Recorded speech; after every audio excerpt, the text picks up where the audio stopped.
आज हम लोग पढ़ेंगे सौर मंडल के बारे में, सौर मंडल के बारे में जानेंगे, सौर मंडल के बारे में समझेंगे और इसके बारे में पूर्ण रूप से हम बताने का काम करेंगे। तो सूर्य को सौर मंडल का मुखिया कहते हैं। तो आइए जानते हैं सौर मंडल के बारे में। तो सौर मंडल के बारे में आज हम लोग पढ़ेंगे। यह जो चैप्टर है क्लास 6 का भूगोल का चैप्टर है, हमारी पृथ्वी का चैप्टर है, सामाजिक विज्ञान के अंतर्गत हमारी पृथ्वी और अध्याय का नाम है सौर मंडल।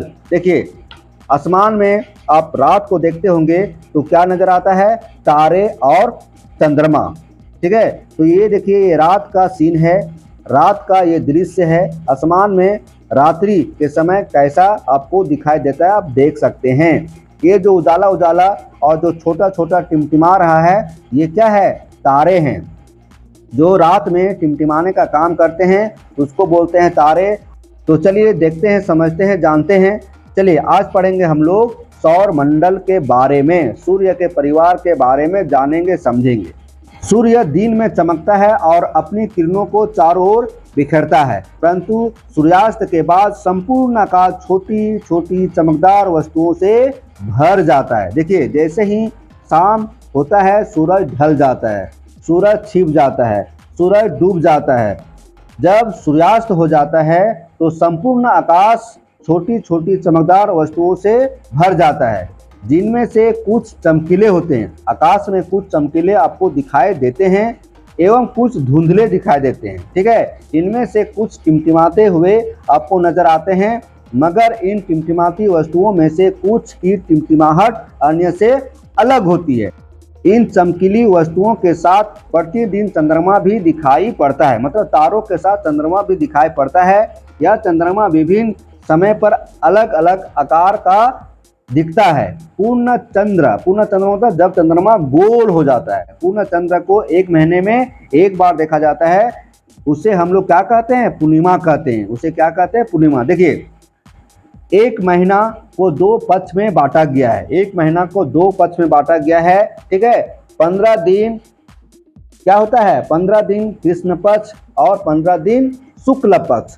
शुक्ल पक्ष का जो अंतिम दिन होता है उसमें चंद्रमा पूर्ण रूप से गोल हो जाता है, जिसको बोलते हैं पूर्णिमा। क्या बोलते हैं? पूर्णिमा।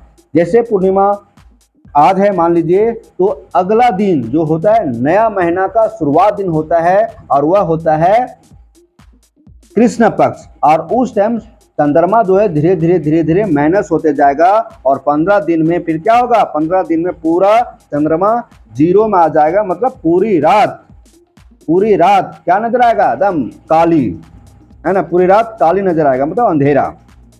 ठीक है, उसको बोलते हैं अमावस्या।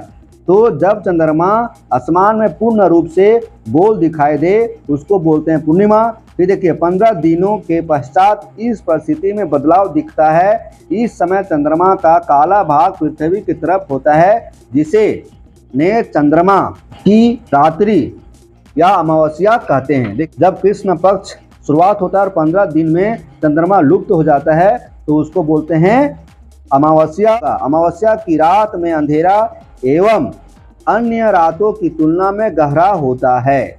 हम दिन के समय चंद्रमा एवं इन सभी छोटी वस्तुओं को नहीं देख पाते हैं। देखिए तारे जो रात में टिमटिमाते हुए आपको नजर आते हैं तो वह तारा दिन में भी रहता है लेकिन दिन में दिखाई नहीं देता है, कारण कि सूर्य का प्रकाश उसको ढक देता है। क्योंकि सूर्य के प्रकाश की अपेक्षा तारे का प्रकाश बहुत हल्का होता है।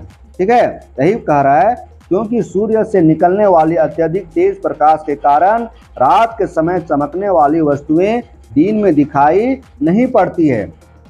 देखिए यहाँ लिख रहा है सूर्य, चंद्रमा, तारे तथा वे सभी वस्तुएं जो रात के समय आसमान में चमकती है उसको बोलते हैं खगोलीय पिंड। क्या बोलते हैं? खगोलीय पिंड। क्या बोलते हैं? खगोलीय पिंड। क्वेश्चन बनता है कि खगोलीय पिंड किसको कहते हैं? तो खगोलीय पिंड हम उसको कहते हैं जो सूरज, चंद्रमा, तारे, यानी तो ऐसे बोल सकते हैं सूर्य, चंद्रमा, तारे तथा वे सभी वस्तुएं, मतलब सूर्य चंद्रमा तारे के अलावे वे सभी वस्तुएं जो रात के समय आसमान में चमकती है, उसको बोलते हैं खगोलीय पिंड। हमारी पृथ्वी भी इसी खगोलीय पिंड का एक हिस्सा है, एक भाग है। ठीक है, ये सारे खगोलीय पिंड क्रमशः क्या क्या हो सकते हैं? तो तारे हो सकते हैं, ग्रह हो सकते हैं, उपग्रह हो सकते हैं एवं क्षुद्र ग्रह समूह में बटे हो सकते हैं। जो खगोलीय पिंड है, तो खगोलीय पिंड में क्या हो सकते हैं? तारे हो सकते हैं, ग्रह हो सकते हैं, उपग्रह हो सकते हैं, क्षुद्र ग्रह समूह में बटे हुए हो सकते हैं। ठीक है, कुछ खगोलीय पिंड बड़े आकार के साथ साथ गर्म भी होते हैं। ये गैसों से बने होते हैं, इनके पास अपनी ऊष्मा तथा प्रकाश होता है। मतलब जो खगोलीय पिंड का आकार कुछ ऐसा होता है जो बहुत गर्म होता है। ठीक है, और वे गर्म होने के कारण क्या है? क्योंकि वे गैसों से बने होते हैं, इनके पास अपनी ऊष्मा तथा प्रकाश होता है जिसे वे उत्सर्जित करते हैं। इन खगोलीय पिंडों को क्या कहते हैं? तारा कहते हैं। क्या कहते हैं? तारा। तो सूर्य भी एक तारा है, सूर्य भी एक तारा है। सूर्यास्त के बाद जब सूरज डूब जाता है तो रात के समय चमकते हुए अनगिनत तारे सूरज के समान, मतलब सूर्य के समान ही है। ये तारे बहुत अधिक दूर होने के कारण अत्यंत छोटे दिखाई पड़ते हैं। देखिए, सूर्य तारों की अपेक्षा बहुत नज़दीक है, इसलिए सूरज या सूर्य आपको बड़े दिखाई देता है। लेकिन जो तारे हैं वे पृथ्वी से बहुत दूर है, बहुत दूर है ना।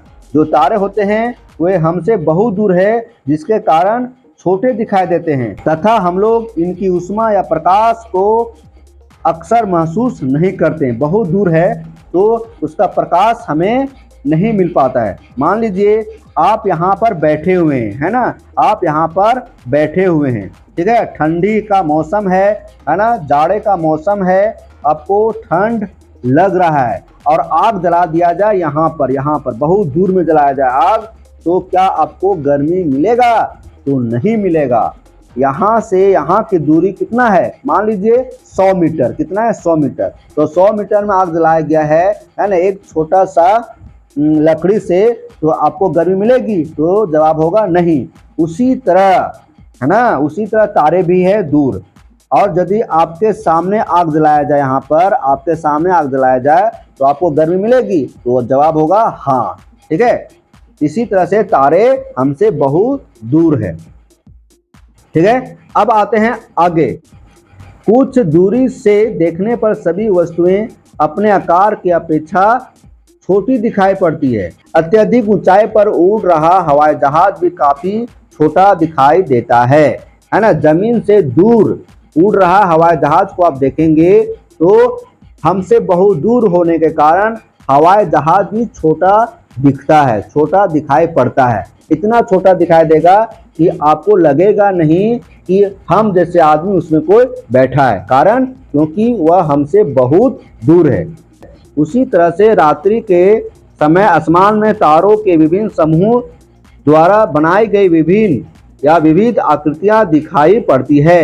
ये नक्षत्र मंडल कहलाते हैं। मतलब रात को आप जब देखेंगे तो तारों का समूह नजर आएगा, तारों का समूह नजर आएगा, तो उसको क्या बोलते हैं? नक्षत्र मंडल। क्या कहते हैं? नक्षत्र मंडल।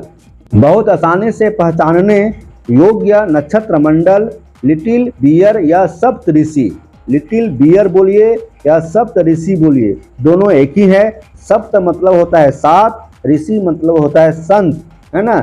सप्त मतलब 7, ऋषि मतलब संत, मतलब सप्तऋषि।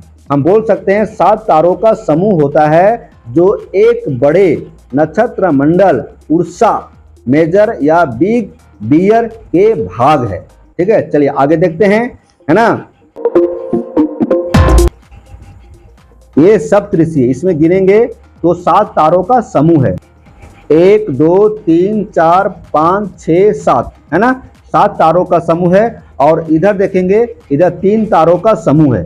देखिए, जिस समय घड़ी घरों में नहीं हुआ करता था, उस समय लोग इन तारों की जगह को देखकर समय को पहचानते थे, समय को जानते थे, अनुमान करते थे कि अभी इतनी रात हो रही है, अभी इतना बज रहा होगा। ठीक है, चलिए। प्राचीन काल में लोग रात्रि में दिशा का निर्धारण तारों की सहायता से करते थे। दिशा का निर्धारण तारों की सहायता से करते थे प्राचीन काल में। ठीक है, उत्तरी तारा उत्तर दिशा को बताता है। उत्तरी तारा उत्तर दिशा को बताता है। इसे हम क्या कहते हैं? ध्रुव तारा कहते हैं। इसे हम क्या कहते हैं? ध्रुव तारा। ध्रुव तारा किसे कहते हैं? जो तारा उत्तर दिशा को बताता है उसे ध्रुव तारा मतलब पोल स्टार कहते हैं। पोल स्टार है, ध्रुव तारा है, वो आसमान में एक ही जगह रहता है। हम सप्तऋषि की सहायता से ध्रुव तारा की स्थिति को जान सकते हैं। कुछ खगोलीय पिंडों में अपना प्रकाश एवं ऊष्मा नहीं होती है।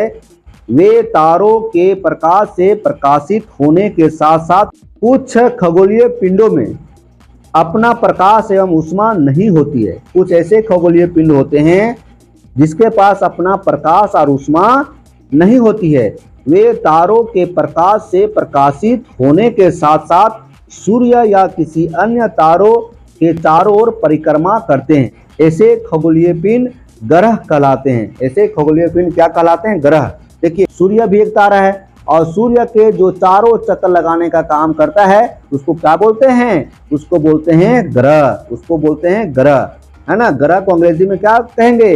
प्लेनेट। क्या कहेंगे? प्लेनेट। अंग्रेजी भाषा में इसे प्लेनेट कहते हैं, है ना, जो ग्रीक भाषा के प्लेनेटाई शब्द से बना है, जिसका अर्थ होता है परिभ्रमक अर्थात चारों ओर घूमने वाला, है ना। चारों ओर घूमने वाला को क्या कहते हैं? ग्रह। तो ग्रह किसके चारों ओर घूमता है? तो सूर्य के चारों ओर घूमता है। और ग्रह के चारों घूमने वाले को क्या कहते हैं? उपग्रह कहते हैं। अब आते हैं सौर मंडल।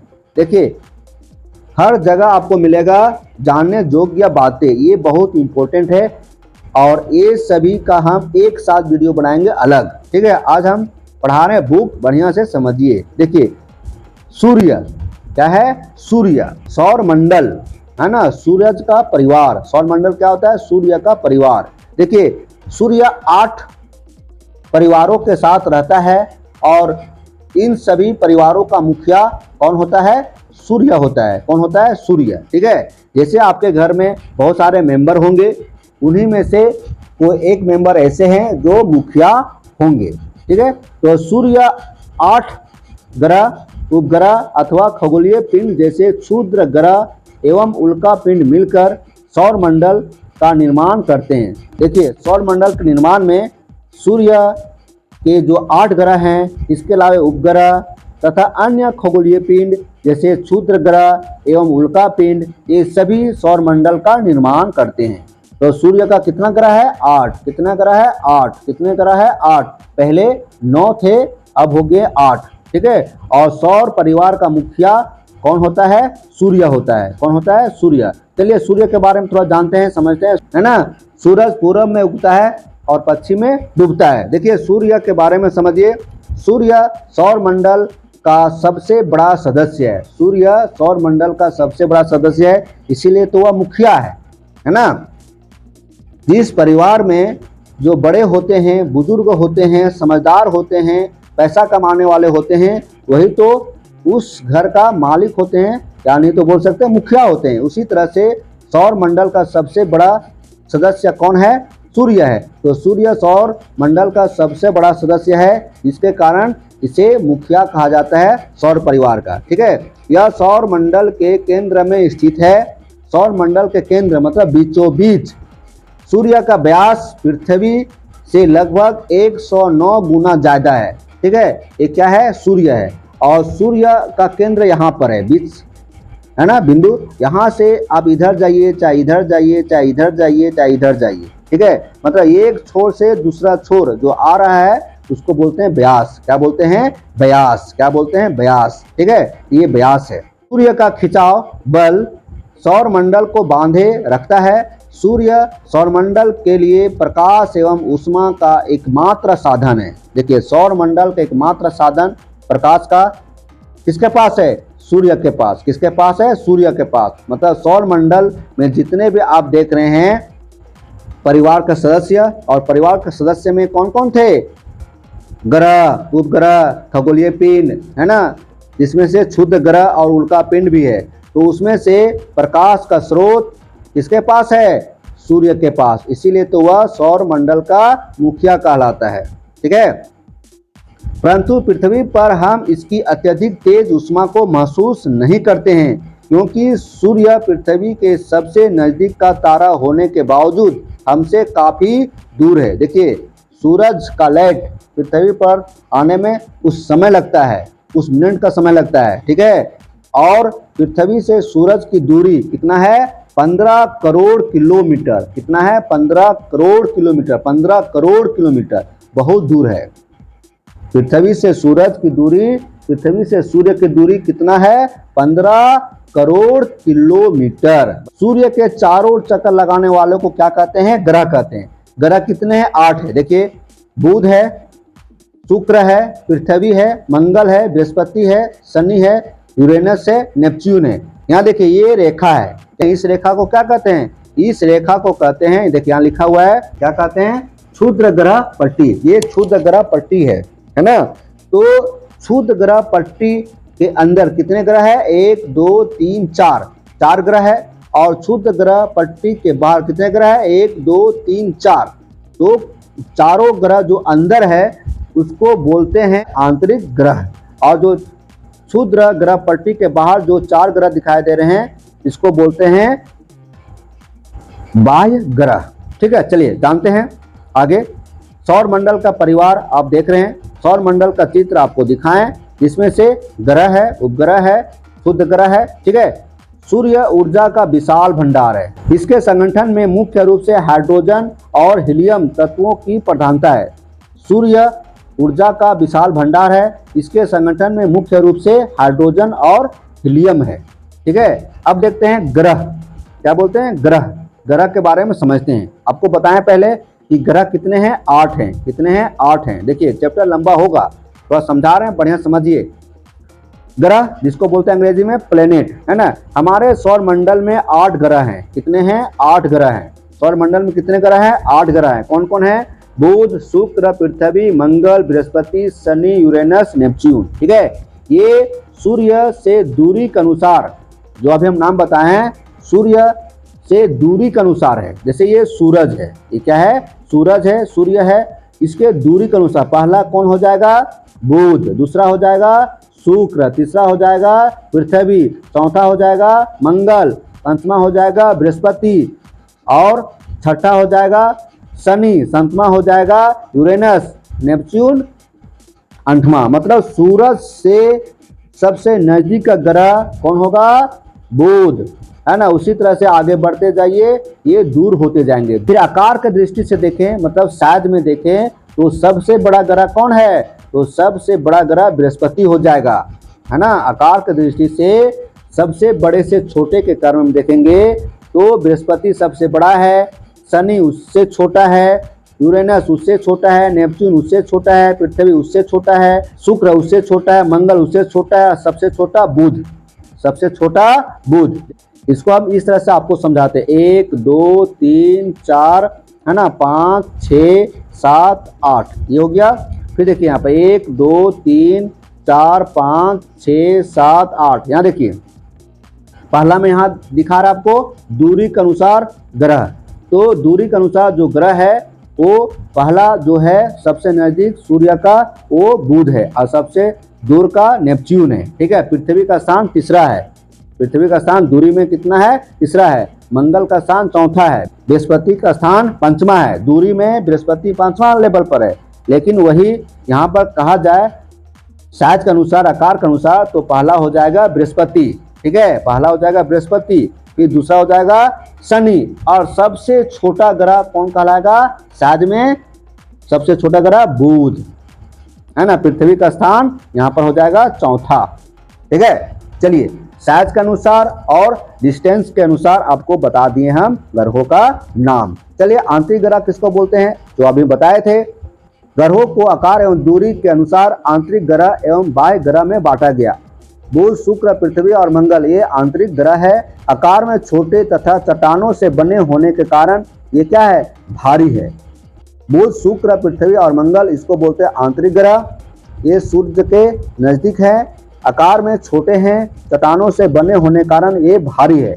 इसके बाद देखिए बृहस्पति, शनि, यूरेनस और नेपच्यून ये बाह्य ग्रह है। ये सूर्य से दूर स्थित है, आकार में बड़े हैं तथा गैस से बने होने के कारण ये हल्के हैं। ठीक है, जैसे अभी हम नाम बताएं, यहाँ पर आप देख सकते हैं, यहाँ पर ये सूरज के नज़दीक है तो ये हो गया आंतरिक ग्रह, है ना। सूर्य के नज़दीक वाले ग्रह को आंतरिक ग्रह बोलते हैं, सूर्य से दूर वाले ग्रह को बाह्य ग्रह बोलते हैं। ठीक है, अब देखिए ये दूर भी है और बड़े हैं साइज में, ये नज़दीक है और छोटे हैं साइज में। चलिए आंतरिक ग्रह और बाह्य ग्रह के बारे में आपको बताएं। सौर मंडल के सभी 8 ग्रह एक निश्चित पथ पर सूर्य का चक्कर लगाते हैं। निश्चित पथ पर सूर्य का चक्कर लगाते हैं। देखिए ये सूरज है, मान लीजिए इसके चारों तरफ ये अपना अपना पथ में चक्कर लगाते हैं। मान लीजिए कोई शॉर्ट में जाना चाहेंगे तो जा सकेंगे नहीं, एक दूसरे से टक्कर हो जाएंगे। तो इस कारण सौर मंडल के जितने भी ग्रह हैं जो सूर्य के चारों चक्कर लगाते हैं, सबका अपना अपना रास्ता है, अपना अपना जगह है, उसी राउंड में वे चक्कर लगाते हैं। ये रास्ते दीर्घ वृत्ताकार हैं। ये ग्रहों की कक्षा कहलाते हैं, मतलब जिस कक्षा में वे घूम रहे हैं, ग्रह जिस कक्षा में घूम रहे हैं उसको बोलते हैं ग्रह की कक्षा। ठीक है, चलिए आगे आते हैं, है ना। सूर्य के सबसे नजदीक ग्रह कौन है? बुध है, जिसको बोलते हैं अंग्रेजी में मरकरी। बुध सूर्य के सबसे नजदीक का ग्रह है। यह आकार में सबसे छोटा है। अपनी कक्षा में सूर्य के चारों चक्कर लगाने में इसे कितना दिन लगता है? 88 दिन लगता है। कितना दिन लगता है? 88 दिन। मतलब सूर्य का एक चक्कर लगाने में मरकरी को 88 दिन का समय लगता है, बुध को 88 दिन का समय लगता है। अब आते हैं शुक्र, जिसको अंग्रेजी में बोलते हैं वेनस। क्या बोलते हैं? वेनस। सूर्य से दूरी के अनुसार यह दूसरा ग्रह है। यह आकार की दृष्टि से 6वां सबसे बड़ा ग्रह है। सूर्य से दूरी के अनुसार यह दूसरा ग्रह है। कौन? शुक्र। और आकार में देखेंगे तो ये 6वां ग्रह है। यह सौर मंडल का सबसे गर्म ग्रह है। सौर मंडल का सबसे गर्म ग्रह कौन है? शुक्र।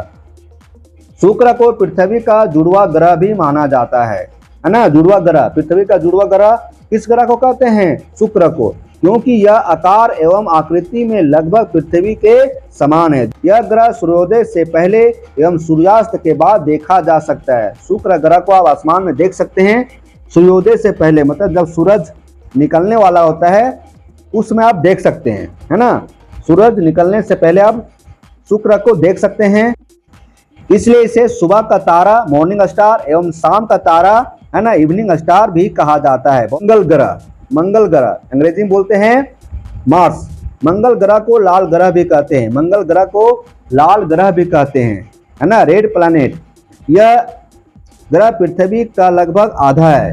मंगल ग्रह पृथ्वी का लगभग आधा है। मंगल सूर्य से दूरी के अनुसार चौथा ग्रह है। मंगल सूर्य से दूरी के अनुसार चौथा ग्रह है। पृथ्वी की तरह मंगल भी एक स्थलीय धरातल वाला ग्रह है। अपनी भौगोलिक विशेषताओं के कारण मंगल ग्रह का घूर्णन काल और मौसमी चक्र पृथ्वी के समान है। ठीक है, अब आते हैं बृहस्पति। बृहस्पति बृहस्पति को सौर मंडल का सबसे बड़ा ग्रह कहते हैं। सौर मंडल का सबसे बड़ा ग्रह कौन है? बृहस्पति है। सौर मंडल का सबसे बड़ा ग्रह बृहस्पति है और सूरज से दूरी के अनुसार 5वां ग्रह है।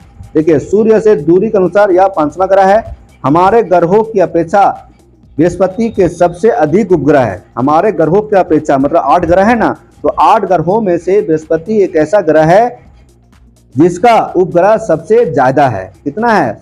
67। सबसे ज्यादा उपग्रह वाला ग्रह कौन है? बृहस्पति। सबसे ज्यादा उपग्रह वाला ग्रह कौन सा है? बृहस्पति। उपग्रह किसको बोलते हैं? जो ग्रह के चारों चक्कर लगाता है। इसे पृथ्वी के चारों ओर कौन घूमता है? चंद्रमा। तो चंद्रमा हो गया उपग्रह। उसी तरह से जो ग्रह के चारों चक्कर लगाता है उसको बोलते हैं उपग्रह। तो बृहस्पति का उपग्रह कितना है? 67, जो सबसे ज्यादा है। सभी ग्रहों का जो उपग्रह है उसमें से सबसे ज्यादा किसका है?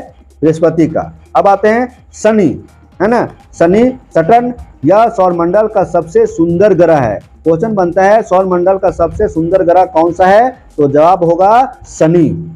इसके चारों ओर चमकीला छल्ला है ना। इसके चारों ओर देखेंगे तो क्या नजर आएगा? चमकीला छल्ला नजर आएगा। अब इसको देखिए गूगल में, आपको नजर आएगा चमकीला छल्ला वाला ग्रह कौन सा है? शनि है।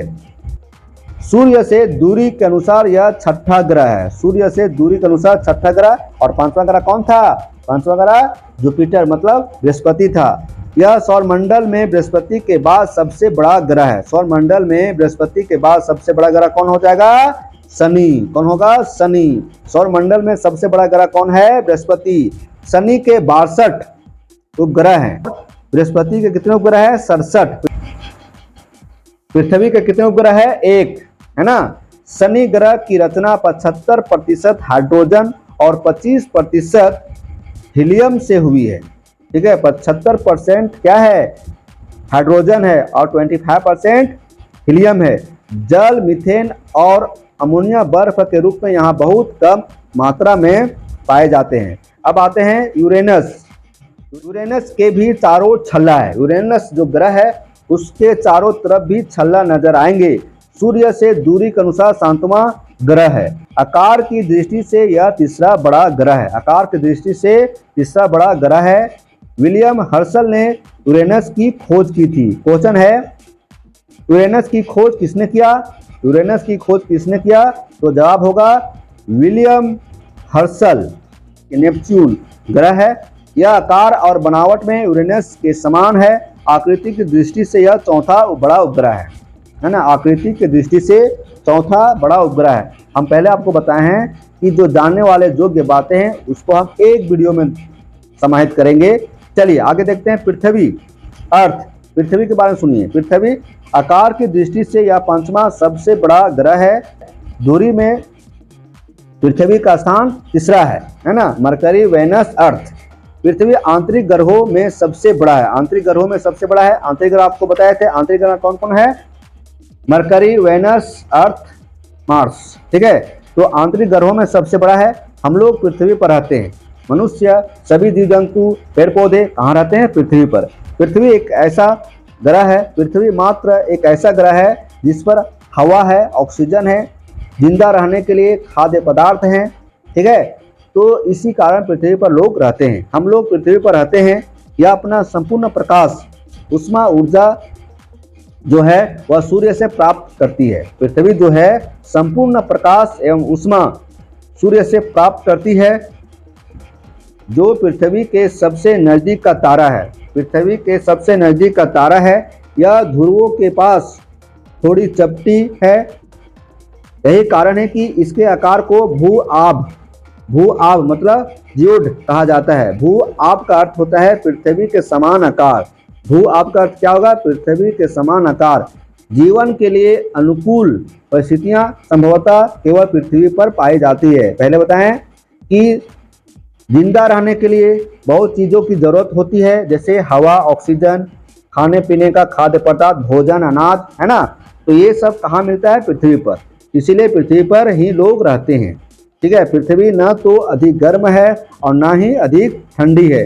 यहाँ की वायु में ऑक्सीजन, हाइड्रोजन आदि गैस पाए जाते हैं। ये गैस पृथ्वी पर जीवन के लिए आवश्यक है।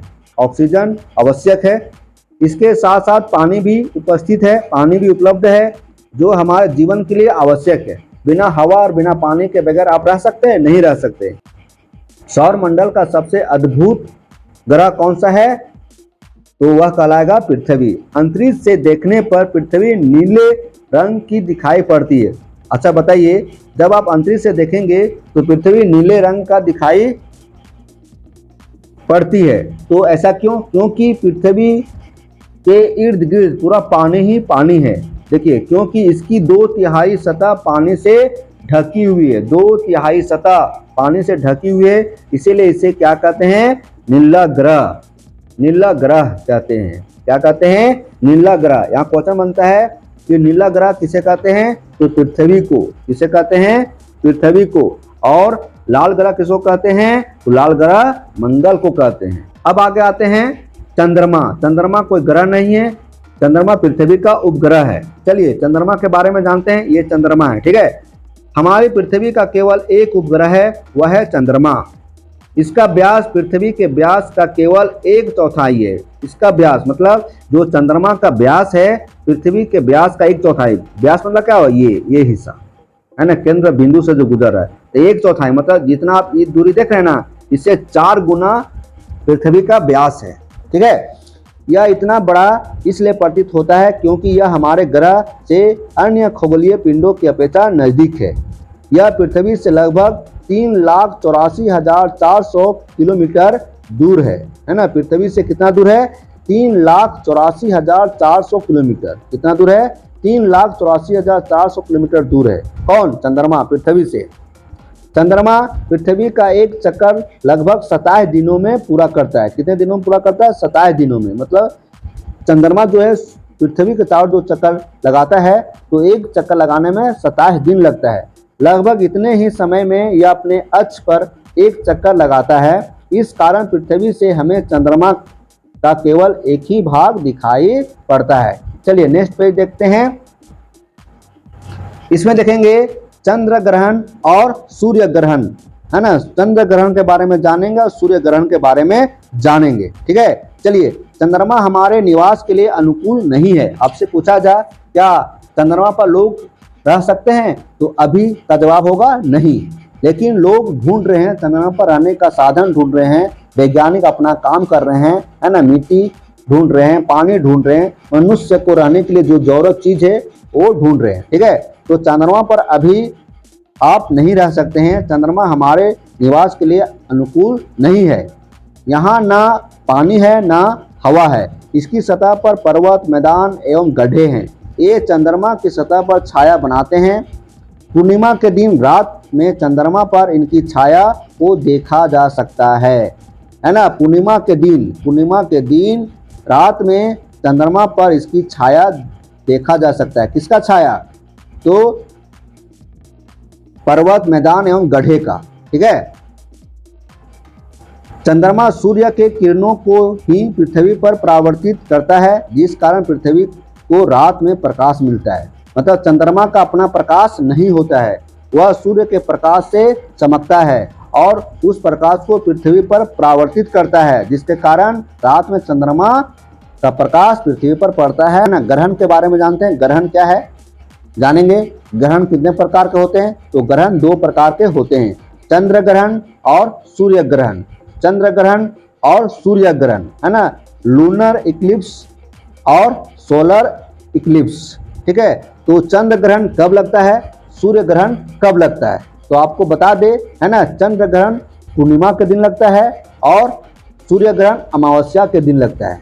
ठीक है, चंद्र ग्रहण पूर्णिमा के दिन लगता है और सूर्य ग्रहण अमावस्या के दिन लगता है। ये जान लीजिएगा। ठीक है, देखिए चंद्र ग्रहण पूर्णिमा के दिन लगता है, तब तो आपको पता चलता है कि चंद्रमा छिप गया, अंधेरा छा गया, है ना। और सूर्य ग्रहण अमावस्या के दिन लगता है। चलिए, ग्रहण एक खगोलीय घटना है। ग्रहण क्या है? एक खगोलीय घटना है।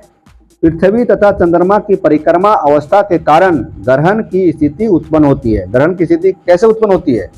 देखिए, पृथ्वी भी सूर्य के चारों चक्कर लगा रही है ना, और चंद्रमा भी सूर्य के चारों चक्कर लगाता है।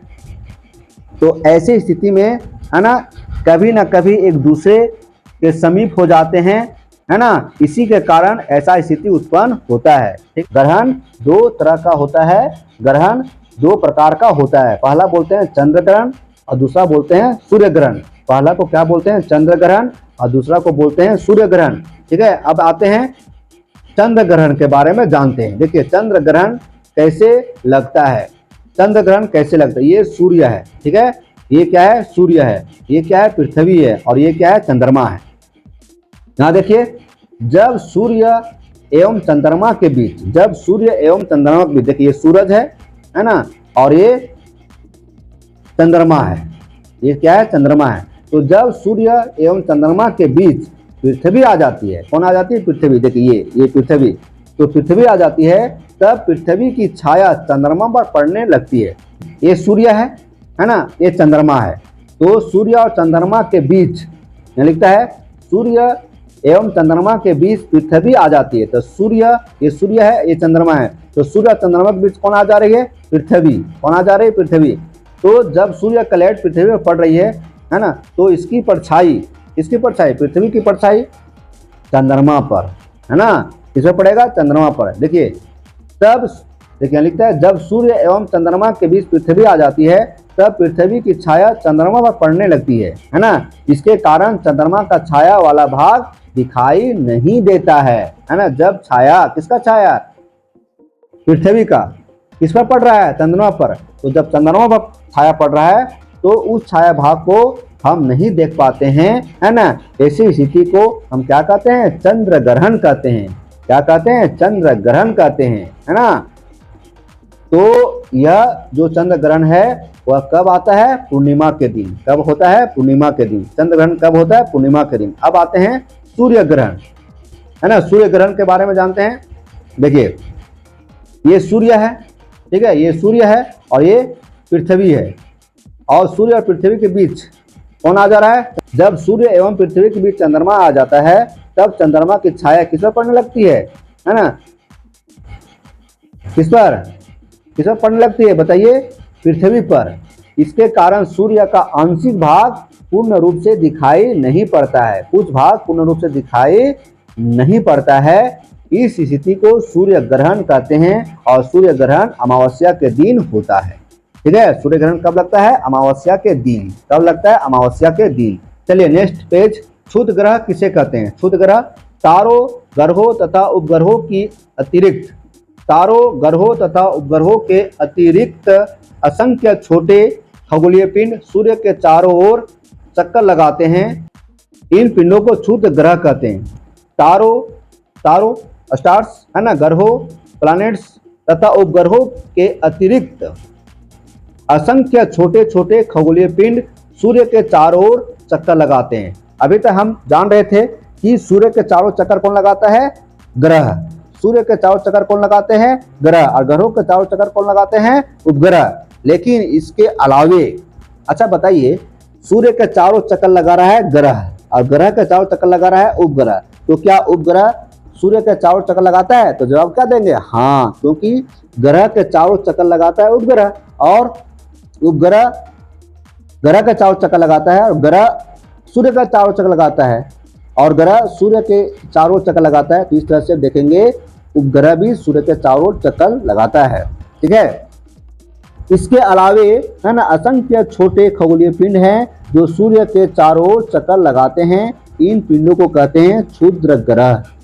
जो क्षुद्र ग्रह होते हैं, क्षुद्र ग्रह आकार में ग्रहों से छोटे एवं उल्का पिंडों से बड़े होते हैं। ये मंगल एवं बृहस्पति की कक्षाओं के बीच पाए जाते हैं।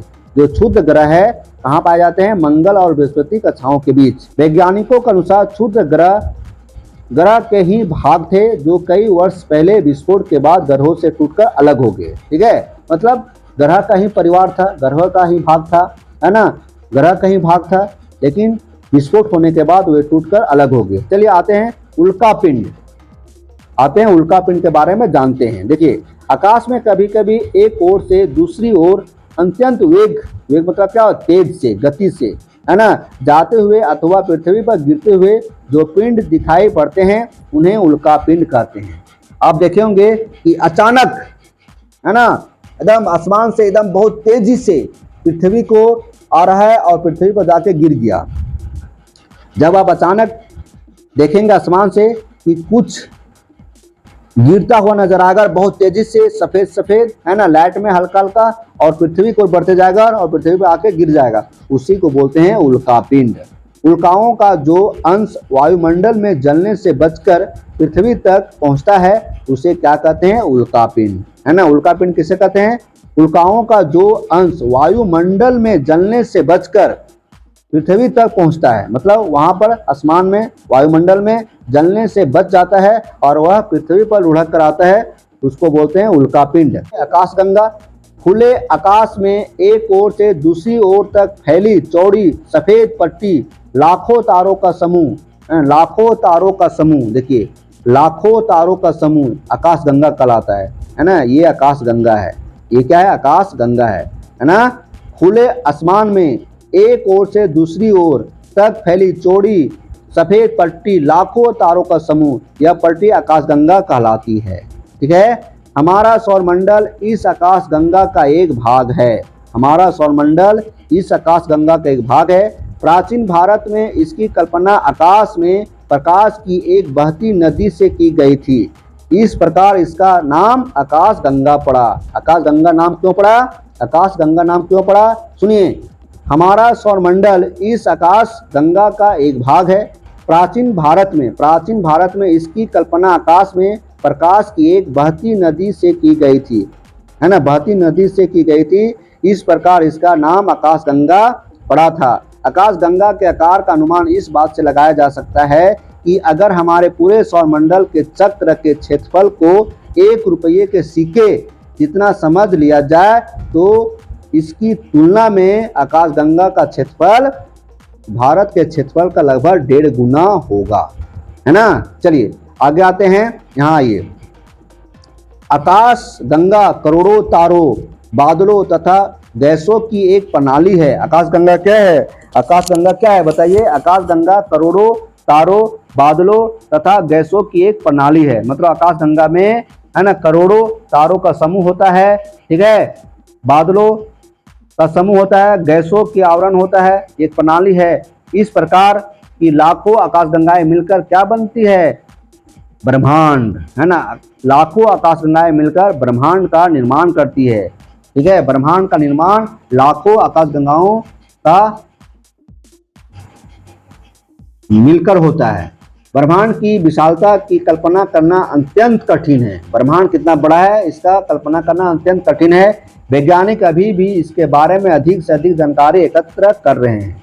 अब आते हैं उपग्रह सैटेलाइट, है ना। उपग्रह सैटेलाइट क्या है? देखिए, उपग्रह एक खगोलीय पिंड है जो ग्रहों के चारों ओर उसी प्रकार चक्कर लगाते हैं जिस प्रकार सूर्य के चारों ओर ग्रह लगाते हैं, है ना। जिस प्रकार सूर्य के चारों ओर ग्रह लगाते हैं चक्कर, उसी तरह से ग्रह के चारों ओर उपग्रह लगाते हैं चक्कर, ठीक है। बुध एवं शुक्र ग्रहों के एक भी उपग्रह नहीं है। यहाँ देखिए, बुध और शुक्र के एक भी उपग्रह नहीं है, है ना, एक भी उपग्रह नहीं है। अब बताइए कौन ऐसे 2 ग्रह है जिसके एक भी उपग्रह नहीं है? तो जवाब होगा बुध और शुक्र, है ना। बुध और शुक्र ऐसे 2 ग्रह हैं जिनका एक भी उपग्रह नहीं है। पृथ्वी का एकमात्र उपग्रह है और उसका नाम है चंद्रमा। बृहस्पति ग्रह के सर्वाधिक उपग्रह है। उन्हें कौन सा ग्रह के सबसे ज्यादा उपग्रह है? तो जवाब होगा बृहस्पति, है ना। बृहस्पति के ज्यादा उपग्रह है और इसकी संख्या कितनी है? इसकी संख्या है 67। कितनी है? 67, ठीक है। अब आ जाते हैं मानव निर्मित सैटेलाइट। देखिए, सैटेलाइट उपग्रह, है ना, मानव निर्मित, जिसका निर्माण मनुष्य ने किया है, ठीक है। मानव निर्मित सैटेलाइट से आजकल क्या हो रहा है? हम जो लैब कुछ समाचार सुन रहे हैं, लैब जो हम मैच देखते हैं वह सैटेलाइट से तो होता है। तकनीकी विकास के कारण मानव ने दूर संचार एवं खोज संबंधी कार्यों के लिए मानव निर्मित उपग्रह का विकास किया है। देखिए, तकनीकी विकास के कारण मानव ने दूर संचार एवं खोज संबंधी कार्यों के लिए मानव निर्मित उपग्रह का विकास किया है। यह वैज्ञानिकों के द्वारा बनाया गया एक कृत्रिम पिंड है जिसका उपयोग ब्रह्मांड के बारे में जानकारी प्राप्त करने के साथ साथ पृथ्वी पर संचार माध्यम के लिए किया जाता है ना। देखिए, ये उपग्रह का चित्र है, मानव निर्मित उपग्रह का चित्र है, ठीक है। इससे क्या होता है? इससे होता है जो हमारा कम्युनिकेशन, एक दूसरे से जो जुड़ने का काम होता है, इसी से होता है। मतलब मान लीजिए कि मैच हो रहा है दिल्ली में, दूसरा देश में हो रहा है ना, दूसरा देश इंग्लैंड में हो रहा है, और मैच हम लैब देख रहे हैं, जैसा वहाँ बॉल मारा वैसा हमें टीवी पर दिखाई दे रहे थे। किसके कारण दिखाई पड़ता है? इसी कारण दिखाई पड़ता है। इस तरह से बहुत सारे ऐसे कार्य है जो सैटेलाइट्स के द्वारा होता है। जैसे हम फोन करते हैं, है ना, हमसे बहुत दूर विदेश में लोग हैं और एक सेकंडों में बात हो जाती है। तो कैसे होता है? इसी कारण होता है। सुनिए, जिसका उपयोग ब्रह्मांड के बारे में जानकारी प्राप्त करने के साथ साथ पृथ्वी पर संचार माध्यम करने के लिए किया जाता है। इन उपग्रहों को रॉकेट के द्वारा अंतरिक्ष में भेजा जाता है एवं पृथ्वी की कक्षा में स्थापित किया जाता है। अंतरिक्ष में उपस्थित कुछ भारतीय उपग्रह जैसे एडुसेट IRS इत्यादि है ना, इनसेट भी है। भारत द्वारा चंद्रमा के बारे में अधिक जानकारी जुटाने के लिए 2008 में चंद्रयान प्रथम, 2019 में चंद्रयान द्वितीय तथा जुलाई 2023 में चंद्रयान तृतीय का प्रक्षेपण किया गया था। देखिए, अत्यधिक जानकारी जुटाने के लिए भारत के वैज्ञानिकों ने, है ना, चंद्रयान प्रथम, चंद्रयान द्वितीय और चंद्रयान तृतीय का परीक्षण किया है ना। चंद्रयान प्रथम कब भेजा गया था अंतरिक्ष में? 2008 ईस्वी में। चंद्रयान द्वितीय 2019 ईस्वी में और चंद्रयान तृतीय जुलाई 2023 में। ठीक है। इन मानव निर्मित उपग्रहों का उपयोग radio, television, telephone, mobile, internet, है ना, आदि सेवाओं के लिए किया जाता है। इसके साथ साथ सैन्य प्रयोजन के लिए इन उपग्रहों का प्रयोग किया जाता है। तो ये है मानव निर्मित उपग्रह। ठीक है। अब आगे हम देखेंगे नेक्स्ट जो वीडियो रहेगा, जानने योग्य बातें। इस चैप्टर में जितना भी हम पढ़े हैं, समझे हैं, इसमें से जो जानने योग्य बातें जो ग्रीन कलर में आपको दिया गया है, इसको हम देखेंगे। इसके बाद हम क्वेश्चन आंसर को समझेंगे, सभी प्रश्नों को उत्तर हम जानेंगे। देखिए, बहुत इंपॉर्टेंट चैप्टर पढ़ाए हैं, सौर मंडल। वीडियो थोड़ा लंबा है लेकिन हम आपको बढ़िया से समझाने का काम किए हैं। देखिए, जब हम बढ़िया से समझाएंगे तो समय लगेगा। ठीक है। फिर मिलते हैं नई वीडियो के साथ। सबको धन्यवाद।